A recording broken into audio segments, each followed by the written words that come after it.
Hello everyone, welcome back to my YouTube channel. देखिए, आज की इस वीडियो से हम स्टार्ट करेंगे थर्मोडायनेमिक्स। तो चलिए स्टार्ट करते हैं। What is the meaning of thermodynamics? सबसे पहले फर्स्ट ऑफ ऑल हम डिस्कस करेंगे very simple meaning of thermodynamics. देखिए, थर्मो यहाँ पे जो टर्म होती है इसका मतलब होता है हमारा heat. And dynamics means movement. Simple जो मतलब होता है थर्मोडायनेमिक्स का वो होता है हीट का मूवमेंट। लेकिन देखिए, खाली हीट के मूवमेंट कहने से थर्मोडायनेमिक्स समझ नहीं आती।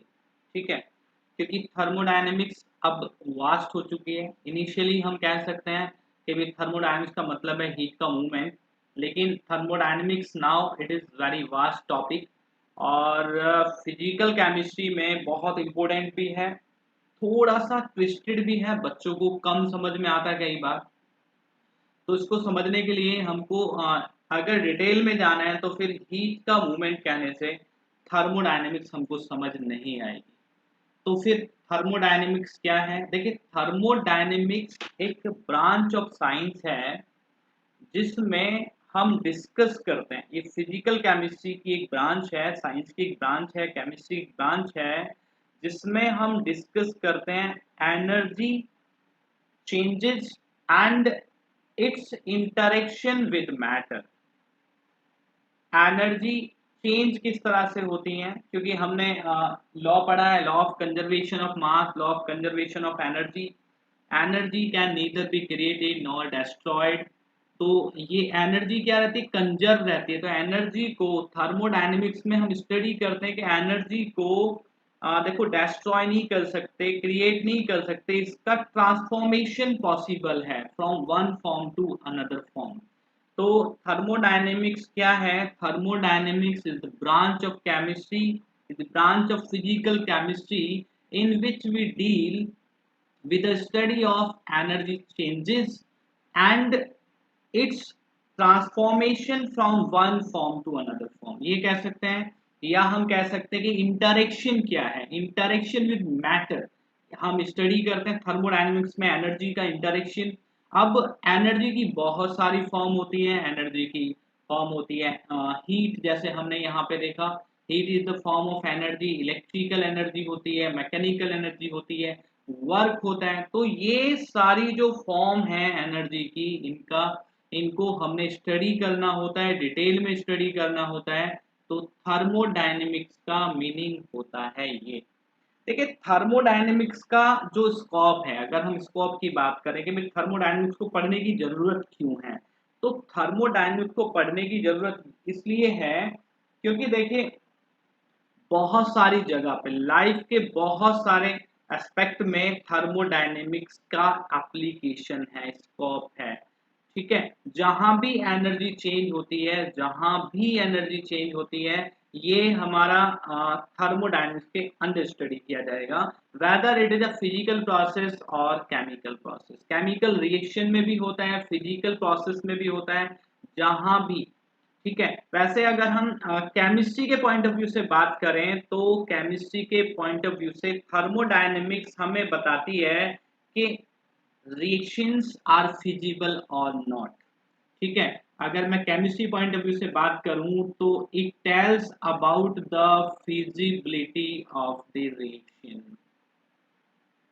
फिजिबिलिटी, किसी भी प्रोसेस की फिजिबिलिटी बताती है थर्मोडायनेमिक्स। देखिए, क्या मतलब है इस बात से? इस बात से मतलब ये है कि अगर मैं ए और बी, दो कंपाउंड मेरे पास हैं, इनको मिला के मैं सी का फॉर्मेशन करना चाहता हूँ, सी कंपाउंड मैं बनाना चाहता हूँ, तो इसके लिए क्या करना पड़ेगा मुझे? इसके लिए अगर हम सिंपल वे में जाएं तो सबसे पहले मुझको एक सेटअप तैयार करना पड़ेगा। ए और बी परचेज करने होंगे मार्केट से, और फिर ए और बी की रिएक्शन करा के मुझे देखना पड़ेगा कि ए और बी सी में कन्वर्ट होते हैं या नहीं। अब देखिए A और B C में कन्वर्ट हो गए under appropriate condition, that is very good, बहुत बढ़िया बात है। लेकिन अगर ये कन्वर्ट नहीं होते तो फिर तो जो मैंने सेटअप लगाया सब कुछ बर्बाद हो गया ना, फिर मुझे दूसरा सेटअप लगाना चाहिए। तो थर्मोडायनेमिक्स आपको इस काम को करने से रोकती है कि भाई आप पहले सेटअप मत लगाइए, आप पहले रिएक्शन मत करा के देख लीजिए, ऑन द पेपर आप चेक कर लीजिए कि रिएक्शन जो आपकी है, आप जो प्रोसेस करने वाले हैं वो प्रोसेस होता भी है कि नहीं। अब जब मुझे पहले ही पता चल जाएगा कि ए और बी मिलके सी बनाते हैं या सी नहीं बनाते हैं, सी नहीं बनाते हैं तो मुझे फिर सेटअप लगाने की जरूरत नहीं है। और अगर ए और बी मिलके सी बना लेते हैं तो फिर तो मैं सेटअप लगा सकता हूं। अब देखिए यहां पे थोड़ा सा ड्रॉबैक भी है थर्मोडायनेमिक्स का। ड्रॉबैक ये है, इसी सिस्टम की मैं बात करता हूं, इसी प्रोसेस की मैं बात करता हूं। अब थर्मोडायनेमिक्स ने ये बता दिया कि भी ए और बी मिलके सी फॉर्म करते हैं, ये फिजिबल है प्रोसेस, ठीक है, ये प्रोसेस फिजिबल है। लेकिन ये प्रोसेस कितने टाइम में होगा ये थर्मोडायनेमिक्स आपको नहीं बताती, ठीक है ना। तो टाइम लिमिट यहां पे नहीं बताती है, केवल फिजिबिलिटी बताती है, स्पीड ऑफ प्रोसेस ये थर्मोडायनेमिक्स के अंडर नहीं आता। तो इसका अब ये लिमिटेशन क्यों हुआ? अब ये लिमिटेशन इसलिए हुआ, आप सोचिए, आपको पता होना चाहिए कि भी हाइड्रोजन और ऑक्सीजन ये दोनों मिलके वाटर बनाते हैं। और अगर थर्मोडायनेमिक्स की बात करें तो थर्मोडायनेमिक्स कहती है कि भाई हाइड्रोजन ऑक्सीजन का water formation it is a feasible process, हो गया फिजिबल। लेकिन आप बताइए, आप जिस रूम में हैं, मैं जिस रूम में हूं, या बाहर एटमॉस्फेयर में हाइड्रोजन भी प्रेजेंट है, ऑक्सीजन भी प्रेजेंट है, लेकिन आपने कभी देखा कि वाटर का फॉर्मेशन हुआ कि नहीं हुआ? है ना, वाटर का फॉर्मेशन ऐसे तो नहीं होता, वाटर ड्रॉपलेट्स आपके ऊपर तो नहीं गिरती ऐसे ही। तो इसका मतलब है कि hydrogen oxygen according to thermodynamics, hydrogen oxygen की रिएक्शन थर्मोडायनेमिक्स की बात करें तो ये फिजिबल है। लेकिन ये at room temperature, at normal condition, it is a very slow process, बहुत टाइम बाद, बहुत टाइम लगेगा, तब जाके हाइड्रोजन ऑक्सीजन मिलके वाटर बनाएंगे, ठीक है। तो थर्मोडायनेमिक्स फिजिबिलिटी बताती है प्रोसेस की, रिएक्शन होगी या नहीं होगी, ये बहुत अच्छा, ये इंपोर्टेंस है इसका, ये बहुत अच्छी बात है। लेकिन लिमिटेशन भी है साथ के साथ, ये भी आपको आनी चाहिए कि जो भी रिएक्शन होगी वो कितने टाइम में कंप्लीट होगी, है ना, उसकी स्पीड क्या होगी, इक्विलिब्रियम अगर एस्टैब्लिश होता है तो कितने टाइम बाद होगा।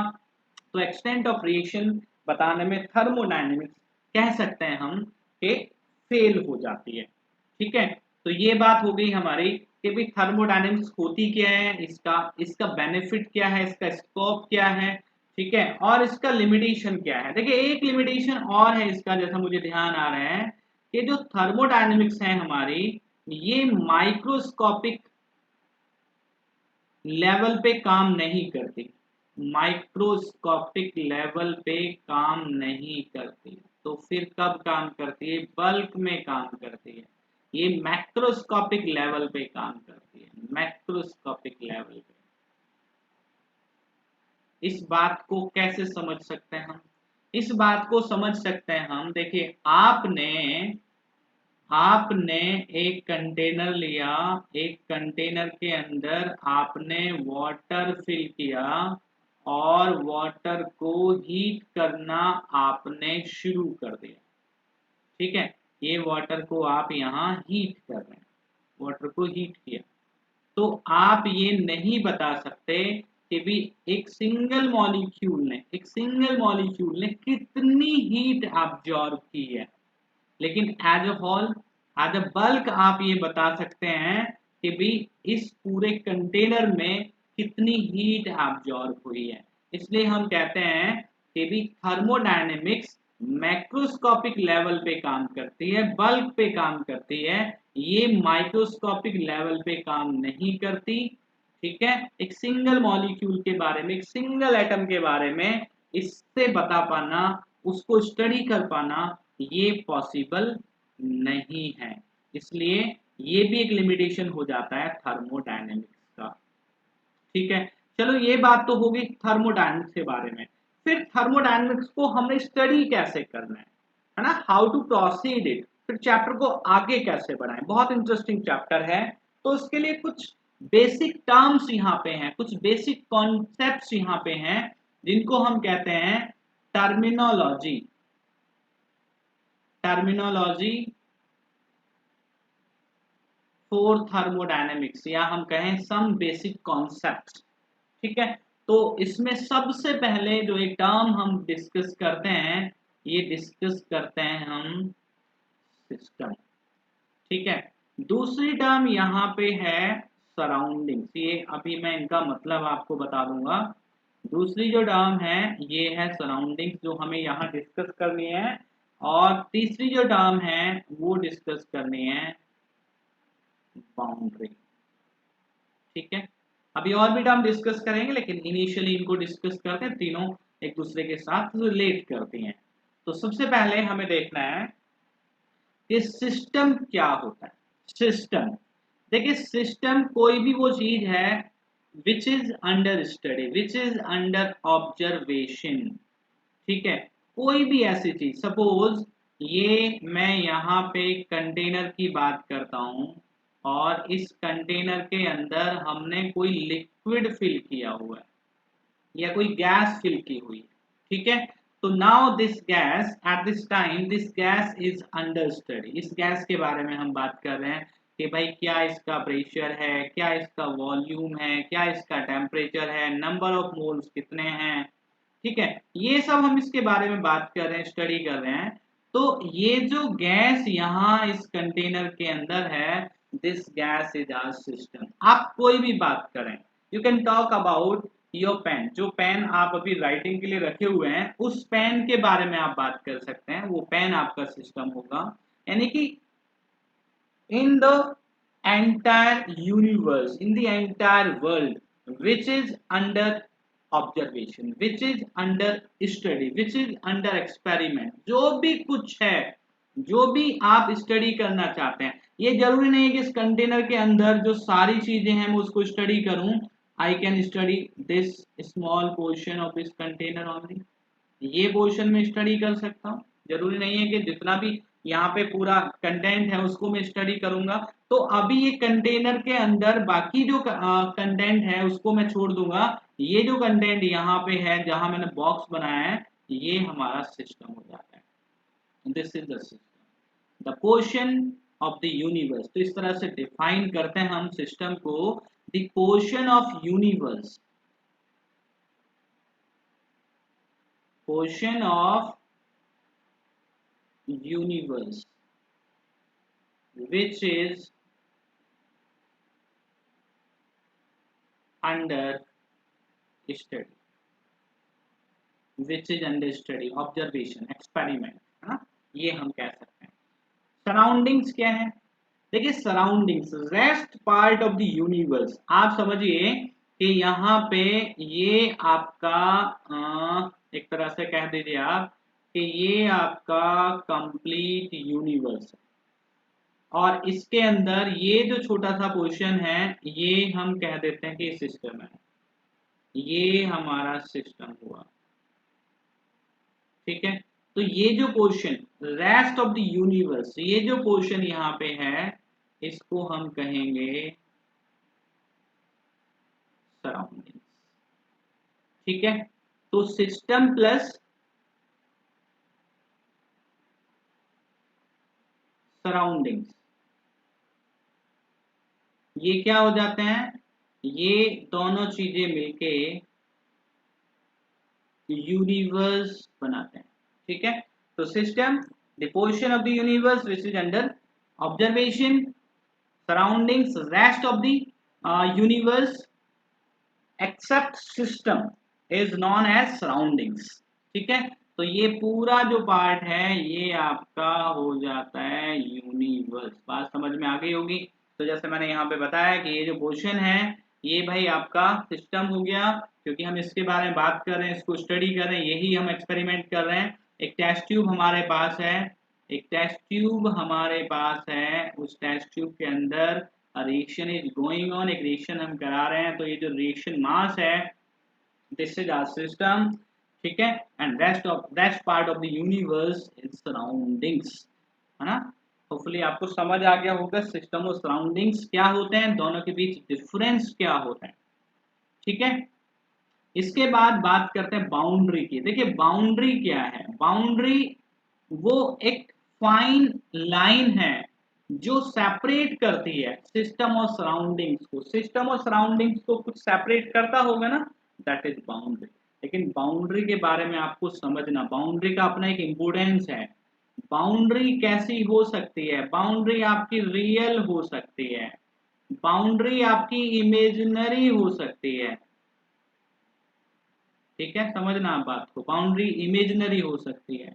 बाउंड्री किस तरह की हो सकती है, बाउंड्री रिजिड हो सकती है, हार्ड हो सकती है, बाउंड्री फ्लेक्सिबल हो सकती है, ठीक है। जैसे रियल में तो, जैसे ही मैं टेस्ट ट्यूब की बात कर रहा था, तो टेस्ट ट्यूब की जो वॉल्स हैं ये, और इसके बाहर जो भी कुछ है वो सब क्या है, सराउंडिंग्स है। तो ये सिस्टम, अंदर सिस्टम जो गैसियस मॉलिक्यूल्स हैं या जो रिएक्शन मास है, और जो इसकी वॉल्स हैं ये बाउंड्री, और जो इन दोनों यहाँ सराउंडिंग्स, ठीक है। तो तीनों चीजें होगी, सिस्टम हो गया, सराउंडिंग्स होगी, और जो बाउंड्री है वो होगी। तो बाउंड्री, ये बाउंड्री रियल है। लेकिन अगर मैं कहूं कि भाई मैंने यहाँ पे केवल इतना पोर्शन, इस कंटेनर के अंदर केवल इतना पोर्शन मुझे स्टडी करना है, तो ये कंटेनर के अंदर पोर्शन चला गया, तो यहाँ पे जो भी बाउंड्री होंगी वो सब कैसी होंगी, इमेजिनरी होंगी, ठीक है। इसके बाद बात करते हैं हम रिजिड बाउंड्री की। रिजिड बाउंड्री कौन सी होती है, जिस तरह से कंटेनर की और टेस्ट ट्यूब की बाउंड्री है, हार्ड बाउंड्री है, सॉलिड, है ना, ये रिजिड बाउंड्री हो जाती हैं। और फ्लेक्सिबल बाउंड्री कौन सी रहेगी, फ्लेक्सिबल फ्लेक्सिबल बाउंड्री रहेगी, जैसे हमारा बलून होता है ना, बलून के अंदर गैस होती है। अब उस गैस को अगर हम स्टडी करना चाहते हैं, सपोज हीलियम, हाइड्रोजन गैस, कोई भी गैस भरी हुई है या मिक्सचर भरा हुआ है, ठीक है। तो बलून की जो बाउंड्री है वो किस तरह की है, वो फ्लेक्सिबल बाउंड्री है। इस तरह से बाउंड्री को समझना भी जरूरी है।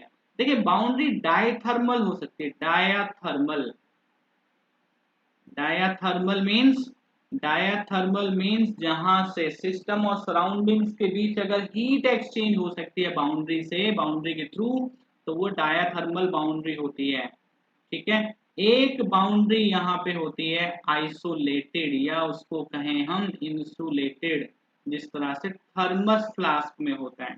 थर्मस फ्लास्क में आपने हॉट वाटर रखा, तो आइडियली तो हॉट वाटर अगर रखते हैं तो हॉट वाटर का टेम्परेचर कम नहीं होता, यानी कि वो कूल नहीं होता, ठीक है। लेकिन कह सकते हैं कुछ टाइम के बाद होता है। तो डायाथर्मल यानी कि जहां पे हीट एक्सचेंज हो सकती है, इंसुलेटेड में हीट एक्सचेंज नहीं होती है ना।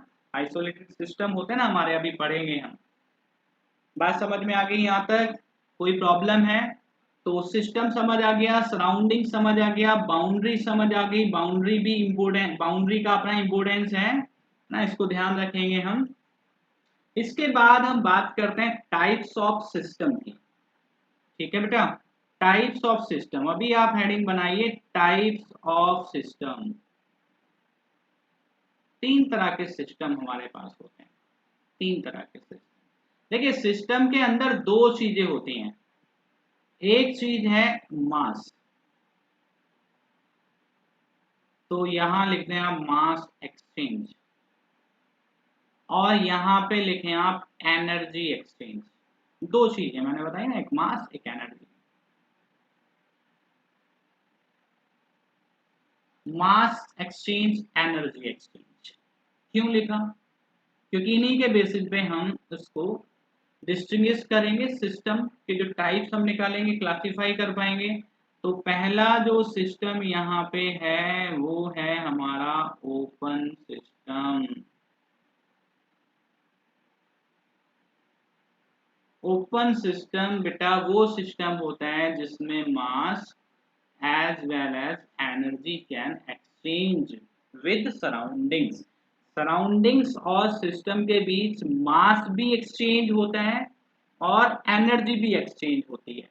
आपके पास एक फॉर एग्जाम्पल आपके पास क्या है, हॉट कप ऑफ टी, है ना। एक कप ऑफ टी है जो हॉट हॉट है, उसके अंदर जो टी है वो हॉट है, तो वहां पे क्या है, जो वेपर्स है बाहर आ सकते हैं। वेपर्स में क्या आ रहा है, जो सब्सटेंस उसके पास उसी जो सब्सटेंस के अंदर उसी के तो वेपर्स आ रहे हैं, ठीक है। और जो एनर्जी है, जो हीट है, वो धीरे धीरे क्या हो जाएगी, वो धीरे धीरे कम हो जाएगी। यानी कि जो चाय है, जो टी है, वो धीरे धीरे क्या हो रही है, कूलिंग की तरफ जा रही है, टेम्परेचर उसका डाउन हो रहा है।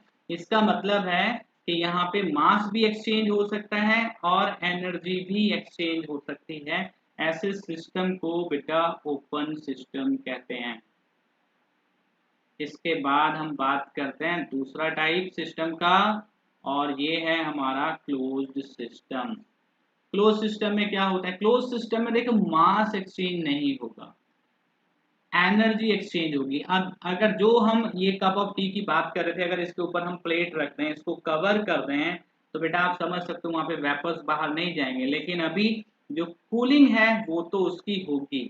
इसका मतलब ये है कि यहाँ पे मास एक्सचेंज नहीं होता, ठीक है ना, मास एक्सचेंज नहीं होता, एनर्जी एक्सचेंज होती है। ये आप ध्यान रखेंगे थोड़ा सा, है ना, ओपन सिस्टम और क्लोज सिस्टम। इसके बाद हमारा आता है आइसोलेटेड सिस्टम। आइसोलेटेड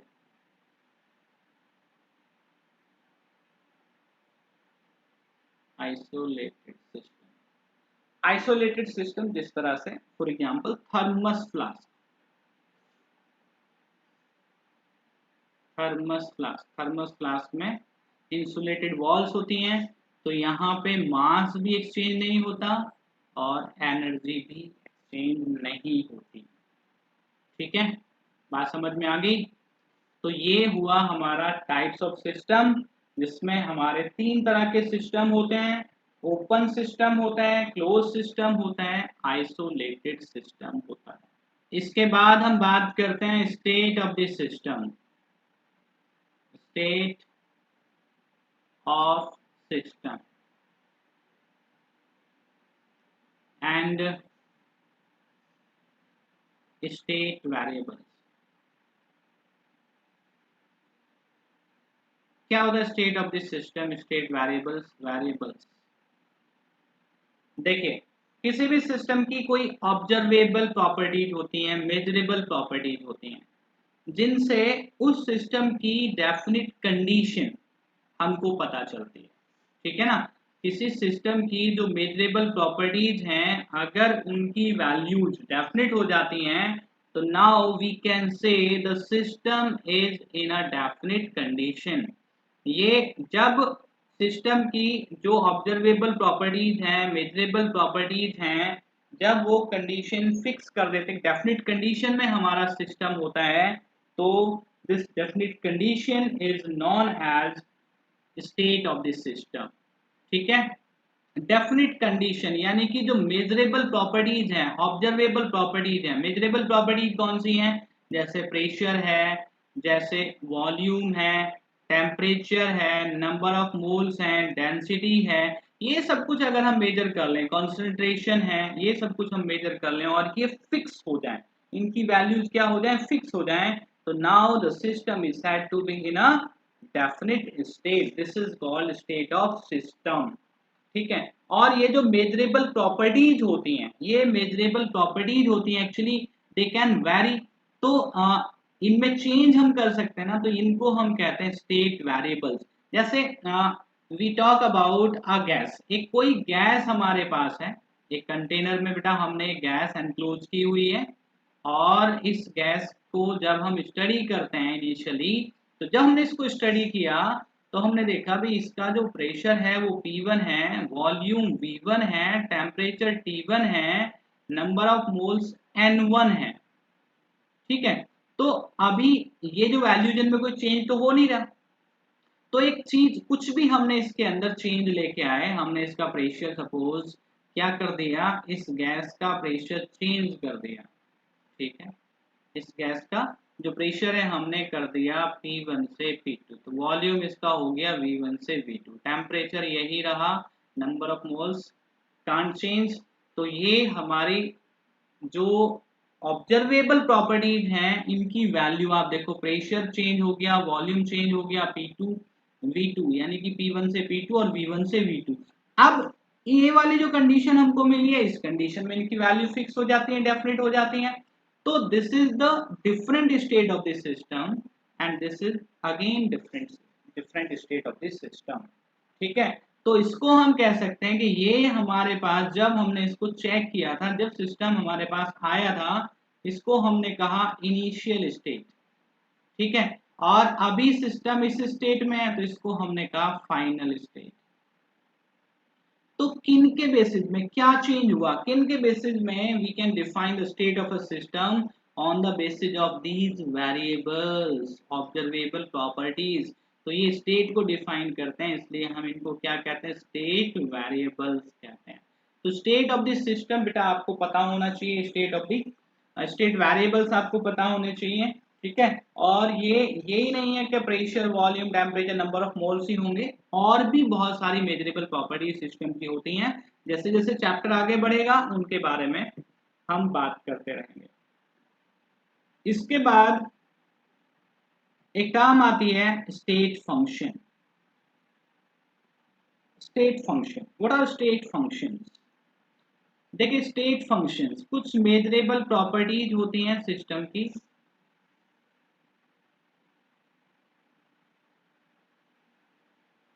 ऐसी मेजरेबल प्रॉपर्टीज जो डिपेंड नहीं करती पाथ पे, डू नॉट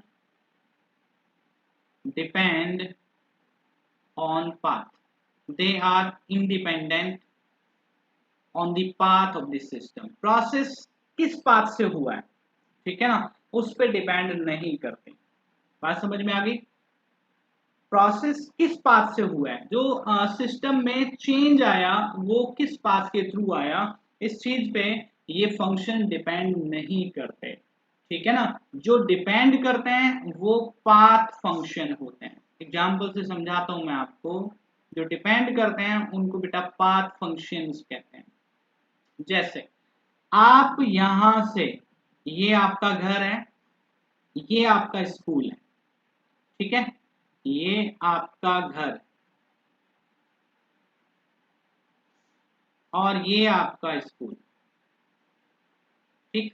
तो यहाँ पे दो तरह की चीजें बताऊंगा। आपके घर से आपके स्कूल का जो रास्ता है वो ये है, ठीक है, आप यहां से भी जा सकते हैं।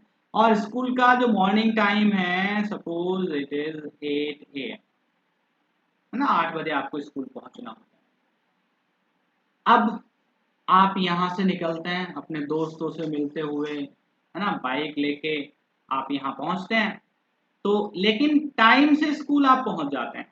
तो देखो टीचर को, आपको, आपके टीचर को ये इस बात से बिल्कुल मतलब नहीं है कि आप यहां से आए हैं या आप यहां से आए, ठीक है ना।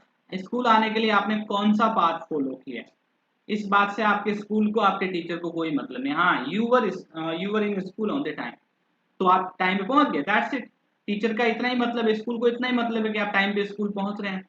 लेकिन बेटा अगर आप अपने पेरेंट्स के बारे में सोचें और पेरेंट्स को पता चले कि भाई बच्चा तो रोज सीधे रास्ते से स्कूल नहीं जाता, टेढ़े रास्ते से जाता, व्हाट एवर द रीजन, है ना, रीजन कुछ भी, आप अपने दोस्तों के साथ मिलने जाते हैं, आप कुछ भी जाते हैं, इधर उधर से घूम के जाते हैं, स्कूल सीधे रास्ते से नहीं जाते, तो पेरेंट्स को इस बात से फर्क पड़ेगा। तो यहाँ पे जो पेरेंट्स हैं वो बेटा आपका आपका पाथ फंक्शन होते हैं, और जो स्कूल या टीचर होते हैं वो स्टेट फंक्शन होते हैं, ठीक है ना।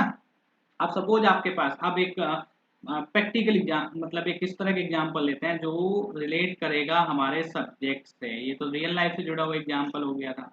ये हमारे पास एक सिस्टम है, इस सिस्टम का टेम्परेचर क्या था, इस सिस्टम का टेम्परेचर इनिशियली T1 था सपोज, और हमने किसी भी तरह से, कि मैंने कहा ना किसी भी तरह से, इस सिस्टम का टेम्परेचर T2 कर दिया, तो टेम्परेचर क्या हुआ, temperature is the state function. आप वर्क से उसका, आप मैकेनिकल वर्क कर रहे हैं सिस्टम पे तो टेम्परेचर T1 से T2 हो रहा है, आप उसको हीट प्रोवाइड कर रहे हैं तो टेम्परेचर T1 से T2 हो रहा है। सिस्टम को इस बात से मतलब नहीं है, सिस्टम को पता है कि इनिशियली जो टेम्परेचर था वो T1 है और अभी T2 हो गया। तो टेम्परेचर इज स्टेट फंक्शन, ठीक है ना, पाथ इंडिपेंडेंट है temperature, temperature is path independent. बात समझ में आ गई। तो यहाँ पे स्टेट फंक्शन में आप देखो प्रेशर ले लो, वॉल्यूम ले लो, टेम्परेचर ले लो, और आप यहाँ पे ले सकते हैं internal energy, gives free energy, enthalpy, entropy, ये सब क्या होते हैं, स्टेट फंक्शन होते हैं। तो अब आप सोचोगे सर हमको पता कैसे चलेगा भी कौन स्टेट फंक्शन है कौन पाथ फंक्शन है। तो बेटा यहाँ पे एक तो हीट, ठीक है, एक वर्क और एक हीट कैपेसिटी, ये टर्म आएंगी आपके आगे, लेकिन अभी आप इनको समझ लो, ध्यान रख लो। ये जो तीन टर्म है ये पाथ फंक्शन है। बाकी जो भी टर्म यूज होंगी, जो भी टर्म यूज होंगी इस चैप्टर के अंदर, वो एंट्रोपी है, चाहे वो एंथैल्पी है, चाहे वो गिव्स फ्री एनर्जी है, चाहे वो इंटरनल एनर्जी है, वो सब स्टेट फंक्शन होंगे। तो मैंने अब यही बता दिया कि आप डिस्टिंग्विश कैसे कर सकते हैं कौन सी टर्म स्टेट फंक्शन है कौन सी टर्म पाथ फंक्शन है, ठीक है। और मैंने आपको तरीका भी बता दिया, ठीक है, और मैंने ये भी बता दिया कि स्टेट फंक्शन होते क्या है। स्टेट फंक्शन बेटा पाथ इंडिपेंडेंट होते हैं, पाथ इंडिपेंडेंट होते हैं, जबकि पाथ फंक्शन पाथ डिपेंडेंट होते हैं। तो ये बात आपको समझ में आ गई। उसके बाद हम बात करते हैं कुछ प्रॉपर्टीज हैं सिस्टम की, है ना, कुछ प्रॉपर्टीज हैं, ये भी टर्म्स में आती हैं, बेसिक कॉन्सेप्ट्स में आती हैं, जिनको हम कहते हैं एक्सटेंसिव एंड इंटेंसिव प्रॉपर्टीज, ठीक है, इंटेंसिव एंड एक्सटेंसिव प्रॉपर्टीज। आप समझना ध्यान से, यहां से भी क्वेश्चन पूछा जाता है।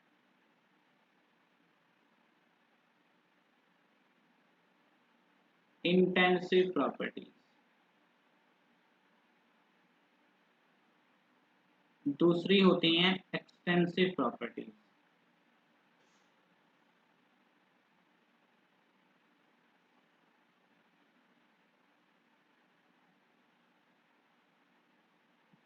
इंटेंसिव प्रॉपर्टीज, एक्सटेंसिव प्रॉपर्टीज, क्या होती है इंटेंसिव प्रॉपर्टीज? देखिए इंटेंसिव प्रॉपर्टीज होती हैं जो सिस्टम में सब्सटेंस है उसका अमाउंट कितना है इस बात पे डिपेंड नहीं करती, है ना, they are mass independent, amount of the substance independent, they do not depend, लिख लीजिए आप, they do not depend on the amount of the substance, amount of the substance in the system, amount of the substance, ठीक है, ये amount of substance पे depend करती है। Extensive property depend on the amount of the substance in the system, ठीक है बेटा, ध्यान रहेगा। एग्जाम्पल से समझा देता हूँ, एग्जाम्पल से समझ लो आप। यहाँ पे इंटेंसिव प्रॉपर्टी में एक प्रॉपर्टी है, बहुत अच्छी प्रॉपर्टी, टेम्परेचर, ठीक है, प्रेशर, कंसंट्रेशन, ये नोट कर लेना, ठीक है, ये कंसंट्रेशन, एक density,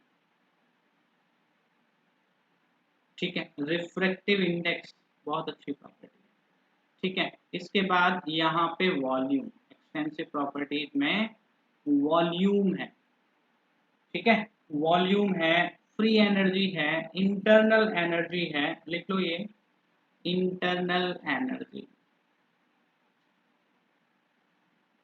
internal energy, enthalpy, enthalpy is also an extensive property, enthalpy, ये टर्म सब आगे पढ़ेंगे आप, ठीक है। एंट्रोपी भी क्या है, एक्सटेंसिव प्रॉपर्टी, अमाउंट पे डिपेंड करती है, ये सब प्रॉपर्टी क्या है, एक्सटेंसिव प्रॉपर्टी। समझें आप कैसे, ये ऐसे है भाई कि जैसे आपके पास ये कंटेनर है और ये कंटेनर आपका कंटेनर है जिसके अंदर वाटर है ना, और ये वाटर का वॉल्यूम 5 लीटर है। एक्सटेंसिव इंटेंसिव दोनों समझा दूंगा इस एग्जाम्पल से।